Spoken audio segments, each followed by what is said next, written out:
And we are live finally. Thursday evening, Farmers Insurance Open weekend, I guess, is here. I know it's Friday, Wednesday start, but this is beautiful. If we could get the PGA Tour season to go Wednesday to Saturday during like the like the entire NFL, like even the fall swing, that would just get more eyes on the tour. Like who's watching anything on Wednesday afternoon? Like nothing's going on. Why not get golf on? But the PGA Tour does not like change. The PGA Tour does not like to get different and try to step away from the norms. So, like, I don't want this. I don't want to get on a tangent about what the PGA Tour needs to do to fix itself because obviously the product is dying on a truly daily basis. Like Morong to live, Hatton to live, everyone is going to live, and like live still sucks. I like live. I watch live, but it's still like unserious golf, and the players know that. Everyone knows that. So I'm not gonna be a problem solver. I'm just like literally just make more Wednesday to Friday events, especially in football season when nothing's really going on Wednesdays. And why would you want to compete with the NFL in the fall swing? You literally don't even try to. Like you have events and you don't show the leaders until 3 hours after their tee time. I hope I'm not too laggy. Like it looks a little laggy in the stream, but we're here. We're gonna talk. I'm gonna bring up the leaderboard. We're gonna talk. We're gonna find the winner too. We're gonna have 3 live ads like normal. Go through our bets, see where we're at. So let's bring up the leaderboard. Yags, an eagle to cap it off on 18 or what 9 on the North Course, I believe. Nikolai 11 under. Tommy Dietz and Matthew Pavone. Is this a DP World Tour event? Kind of makes sense because Tony Finau is the next guy there. My flow chart is: are there good players in the field? Yes, no. Is to play Tony Finau? Like, there's not good players in the field, truthfully. So Tony Finau is in the mix. It makes a ton of sense. But Jaeger obviously finds himself off an 8 under round. I'm not really feeling too high about him heading towards the weekend, but Jaeger is such a great play week in, week out in the DFS spaces because he gives you that made cut equity every single week. And you see he has the ceiling to get into the top of the leaderboard and mix. Now, when he's gotten himself into these positions, it has not gone well for him. He's been in the final few groups a few times in the last few years, and he's been off the broadcast quick. A quick bogey, and then he's gone. He goes backwards. Obviously, he's not a rookie. He's been in these streets a while. He knows how to play golf. He knows how to win, I guess. He's won on the Corn Ferry Tour, but he has not looked good in these spots before. And looking at his stats, I'm not too high on him going forward. Losing strokes on approach? I mean, I know Torrey Pines, you want to be crushing off the tee, and that's what I was huge on this week. Off the tee is number one, and I did say that. But you can't be losing strokes on approach. So we're going to have to get this number a little higher if we want to contend heading to the weekend. Good old Steven Jaeger. So let's talk about Nikolai. I do work for Vincerix Media, and I give my player profiles every week. I said Nikolai is an auto bet over 50-1. So that is just a Vic lap on my end. I'll pat myself on the back just based on talent alone. Won the DP World Tour Championship a few weeks back. In where was that? Like UAE or Dubai. He beat Rory McIlroy, Victor Hovland, John Rahm, won the DP World Tour Championship just a few weeks ago. Played great in Dubai the past few weeks. Had a nice fall swing on the DP World Tour. Now he comes over here and looks great. A flawless 11 under round, 67, 66. Not much trouble. Second off the tee, 32nd up, gaining in all 4 categories. This is a beautiful stat profile for Nikolai. Obviously, clearly, he's never been in this moment before, but you know who was not in that moment? Nick Dunlap, and he won the damn thing. Now, Torrey Pines is a different beast than PGA West, but Nikolai knows how to win. Nikolai knows how to get it done. He is a young stud, and he definitely surely can win this event. And he has the stat profile, like I just showed you, to get it done. Now, what makes me a little concerned is every time they flash to him on the broadcast, there was legitimately no one watching his group. I forget who he was playing with. Who was he playing with? Now I'm kind of I want to know who he's playing with. I guess I can go to tee times because there was literally no one following Nikolai's group. So he was playing with Jaeger. Oh no, that was yesterday. I'm sorry. That was today. I mean, he was playing with Willie G and Vince Whaley. So yeah, literally no one was watching that group. And on the broadcast, every time they showed to Nikolai making having like a 7-foot birdie putt. No one was there. So I'm interested to see how he will play under the pressure with the cameras on him, with the big groups following him, because he will be in that final group. All right, Matthew Pavone. Very shocked to see this is the guy who's been the most consistent DP World Tour player since the start of the season. Matthew Pavone has been in the mix at like 3 events this year, and I went to the Amex last week and I was watching him. The dude was grinding on like every single shot. Like, he's from France. He's here to play golf. That is his only priority. He has his team with him. Like Hideki has his team wearing their like Franza golf shirts. So I was like, what the hell are these guys doing here? They look like a F1. They look like an F1 team at a golf event. And here we are. Matthew Pavone crushing the tee to green game, crushing the iron game. This is a great stat profile. Gaining in all 4 major categories, top 10 in both approach and putting. That's a formula to score. And not that you have to score at Torrey Pines, but 69, 65. That's a scary profile to beat. I'm interested to see what he will do over the weekend as he feels the pressure. But Pavone, definitely very impressive. Tony Finau, big tone. 69, 66, and he left a bunch out there. Really, he's this is a stat profile that's very interesting because he's gaining strokes off the tee, but only a little bit. 24th in the field. I mean, that's really good. I think that number by the end of the week will get better. He will. I'm sorry, I'm scratching my back. It is very itchy right now. I got a tattoo and it's like just so itchy. It's unbelievable actually how itchy it really is. So Tony Finau, gaining 0.6 strokes off the tee, over a stroke on approach. Great stat profile, and he loves this place. I'm not going to talk to you about Tony Finau's course history at Torrey Pines. Great results here. Would be no surprise. Actually, it would be a surprise if Tony Finau won this event in the form he's in, but I do not. What I'm saying is I don't see Tony Finau just erupting. Like any of these guys at top, I think they can explode and just finish T40. Finau, I think he has a decent structure to stay at a certain number. So that might bring me to my first bet.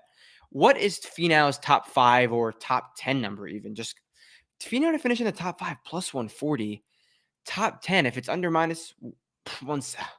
Listen, Tony Finau minus 165 to finish inside the top 10. It's not juice if it loses. I think that's going to be my first bet. We'll put 150 on that. So that's half the bankroll.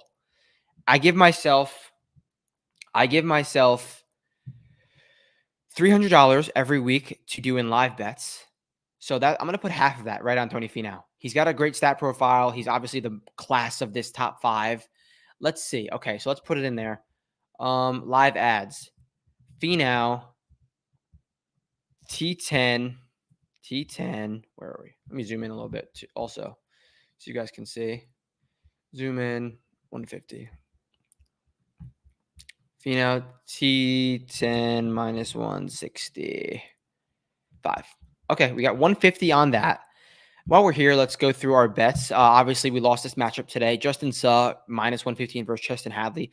Might have been one of the worst bets I've ever placed. He got boat raced. Bo Hossa versus Eric Cole. So we're 1-1 in the matchups. Let's go down to the prize picks and shit like that. We won that prize picks today. Faded Cole played Schauffele over birdies. That hit 3x. So we're 1-1 on the prize picks, but the 3x bets, you don't have to. 1-1 is winning money for sure. Tomorrow, I already posted my slip. It's on Twitter. Griot and Matsuyama birdie matchups. Griot versus Nate Lashley. Griot's tee to green numbers are really good right now, and Hideki Matsuyama has way better tee to green numbers than Taylor Montgomery. I don't really see Taylor Montgomery or Nate Lashley being a threat on the weekend at Torrey Pines. Underdog, I posted a long video on this on Twitter explaining why I like either of these things. So I'm not going to go through it again here. Go over to my Twitter, TikTok, and you'll see my explanation for this underdog slip. We are 0-1-1 on underdog. This Ludwig Aubert versus Sungjae, it ended up being a bad, like it was weird because it looked so good the whole time. Sungjae was cruising on his birdies, had like 5 birdies after 13 holes, something like that. And Ludwig was 3 under through 14. I was like, all right, this is going to cash easily. Then Sungjae parred the par 5 ninth, his last hole to miss the cut, which is one of the easier holes on the entire course. And then so the slip immediately pushed after Sungjae pushed. Thankfully, he parred that hole. because if this were to have cashed, like it wouldn't have immediately pushed, and then Ludwig 4-putt, then 3-putt, and ended up shooting even par. So he was 3 under with an eagle putt to get to 5 under, and he ended up shooting 72, which I think is a flaw in underdog's system, to be honest, because one leg push, one leg loss. That should be a loss, but I guess the leg that pushed first pushed the whole slip. So it is what it is. Let's go up here, talk about our $5,000 golf bets. Aaron Rye, top 40. He is in like 8th place right now, playing great golf. Also have an outright ticket on him. So let's talk about Rye, see where he's at right now. 8 under, T7, hitting the ball really well. 31st on approach, gaining over a stroke, pretty much the same number as Finau off the tee, and he's getting a little bit on the putting greens. I talked about how good Aaron Rye's tee to green form was, and we needed just a little bit on the putting green, just a little bit. We're going to need a little bit more than this to win the golf tournament, but great position for the top 40 bet. I do think that's safe. Justin Suh, top 40. The dude was like 5 under through 15 holes yesterday, and he just shit the bed today. He is made the cut, so the top 40 is definitely still alive, but this is just ugly. This is kind of the Justin Suh that we are expecting. I talked about how good Justin Suh was off the tee, how good Justin Suh was on the putting greens. The X factor was going to be the approach, and we see the approach bad, and yeah, he's T64. So yeah, this is why it's called betting. I said the X factor was going to be the iron numbers, and they weren't good. So here we are. But Justin Suh shot 67 in round 1, 74 in round 2. That was on a North course, obviously. So hopefully he could bounce back. We have an outright ticket on him. That's all but dead. But he definitely can cash this top 40 for us. Cantlay top 10 plus 140. I need to quit Patrick Cantlay because I bet him too often, and the dude is just like, what the fuck are you doing? They showed Cantlay pre-round on the range, and he was flipping over his right hand too much. Shout out Brian Kirshner and Adam Kirk. He was flipping his right hand over too much on the range, and he was like, what? He was putting his hands up, like, what the hell? Like, he was a mess on the range, and then he went out and shot. What did he shoot? A 73, I think. Let's see where Cantlay shot. I think it was 73. Yeah, he shot a 73 today. Definitely lost strokes on approach. Round 2, lost 1.3 strokes on approach. Like, Patrick Cantlay is never going to win shit if this is the stat profile he's bringing out. Like, this is pathetic. He's 6 under. He's 6 back of golfers who have proven literally nothing. Patrick Cantlay is not out of the golf tournament, but he needs to have found something on the range tonight. So I'm not optimistic on him, but I'm like, whatever. So the top 10's not out of the question. We have an outright ticket on him, obviously. Okay, Ludwig Aubert, top 20. I thought this was Bobby Cakes. I thought this was a cash. I thought we were going to win. Then he 4-putt and 3-putt, but he's hitting the ball well. He's hitting the ball okay. The stats aren't the best. He has the ceiling to get inside that top 20 still, even though he's at T50 right now. All of these are definitely still live. Every single thing I have. And Taylor Pendrith, top Canadian, plus 2. All of it's good. None of my bets, like my prop bets, are dead after the cut. They're all still live. Taylor Pendrith had himself a round today. Let's peep this round that Taylor Pendrith had. 66 on the North course after coming out with a 73. So the bet is top Canadian. Mackenzie Hughes made the cut. I think he's also at 5 under. Hughes. He's at 7 under. So we got 2 strokes to gain on Mackenzie Hughes, which I'm not really scared of. Like, Mackenzie Hughes, I believe, was the favorite in this category. So I'm not too scared about it. And then Ben Silverman also made the cut, but I believe he's at -3. Ben Silverman's at -3, not really a threat. So Pendrith plus 255 is definitely still live. All of these bets are still live. I talked about the matchups already. We have we'll have 2 more matchups. If you want to get the matchups, go to my last tweet. Go to my last tweet on I think it was whatever it was. My last tweet, there's a link, Wheezy Props, Discord, best thing I've ever done. It's fucking awesome. Everyone in there, you guys are awesome. So we have $150 more to spend. Let's find some live ads. Let's look at the board. I don't know if we're going to do an outright. The board is wide open, like 4-1 favorites. I'm down. Michael Kim being like, every single one of these guys is live, which is why I can't bet any of them. But what I can bet is some top fives.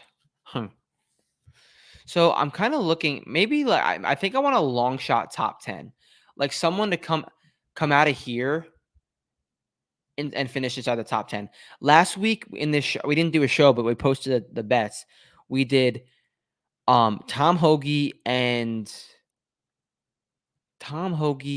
Sam Ryder top 10 at like 70-1. Tom Hoagie got out to like a 6 under through 10 start, and he got the T6. Would have been like a 70-1 hit on Sunday, but then he bogeyed and faded. So let's see who down here I think can finish inside the top 10. Rio, that was a bad performance. I want guys who played good on the south. I kind of like Akshay. How did he hit it? Like, no, he hit it good. 25th on approach. What's Akshay's top 20 number? If that's like 2.5-1, I'm down.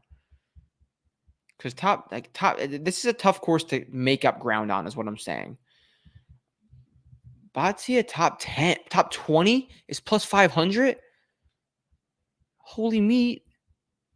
Dude, that's literally, that's what I call MAGA. So we're not going to put 5,000 on it. We're going to put 100 on that. I like that. Akshay Bhatia, top 10, plus 550. So we have $50 more to spend. Let's go find it. Okay. Bhatia, T20, plus 155. You spend 100. We lagged, but we're back. All right. So I have $50 more to spend on the live ads. Maybe we sprinkle 2 outrights. Maybe we do. Actually, what's Goddard up to? He's not going to win. What is he? Where is he right now? He's T36, and the South course is where he's going to thrive. Like, yeah, like the off the tee is killer, and he's putting. What's Goddard up? What's Goddard up top 20? Plus 360. What's Goddard up top 10? Or top? Goddard up top 10's 11-1. Yeah, like that is on the C. I think that's it. Unless before I place that, I want to see if I can find something else. If I could find like a bomb to like win this, Alexander Bjork shot. No, he's not our guy. Who can win? Like, who can win? Truthfully, who can win? Mav can't win. Charlie Hoffman, what the hell? Xander can win. This field is like me scrolling through this leaderboard is kind of hilarious because they all suck. Like, this is what the PGA Tour is up to. I'm down for Griot. What's Griot to win outright? Give me a 30-1. 33-1. I think I'm going to do that. Griot, 33-1. I do like Griot. Hey, look, I'm going to show you right now. Look at this thing I tweeted about Griot, and he got no respect. I have to do it. You see that? It's a bot. That's funny though. Let me show you what I tweeted about Griot on. When was it? I'm just gonna search it because I need you guys to see this because this is part of the reason why I like Griot. He's got something to prove, is what I'm saying. He's got something to prove. Okay, Michael Kim's been tweeting all this bullshit about Torrey Pines High School, everything that he's done. Griot lives in San Diego. He was not on the players with San Diego ties. He was not on there. Griot, home game in San Diego. Like, the dude lives there. Give the dude some love. And he's playing great. And he loves a coastal track. And his 1 out of 2 PGA Tour wins came in California. So maybe 33-1. What's top? If top 5's like over 8-1, I'll just do that instead. Griot top 5, 5-1. No, we're going outright. So that's our final 50. Griot to win outright, 33-1. And Chris Goddard up 11-1. Top 10. Let's put him on the Mecca. And let's get out of here. Let's bet accepted. Let's see. Bet accepted. Okay. Goddard up. Got her up top 10 plus 1100. 25 and Grio outright 33, 25. Okay, boys and girls. That's the final ads. That is everything we are going for us. That is the leaderboard update. Hopefully you got something out of this 20-minute show. We got 36 holes left. Enjoy the, I almost said Arnold Palmer Invitational. Enjoy the Farmers Insurance Open. Any questions, you guys know where to find me, and I'll catch you guys next week. Peace out.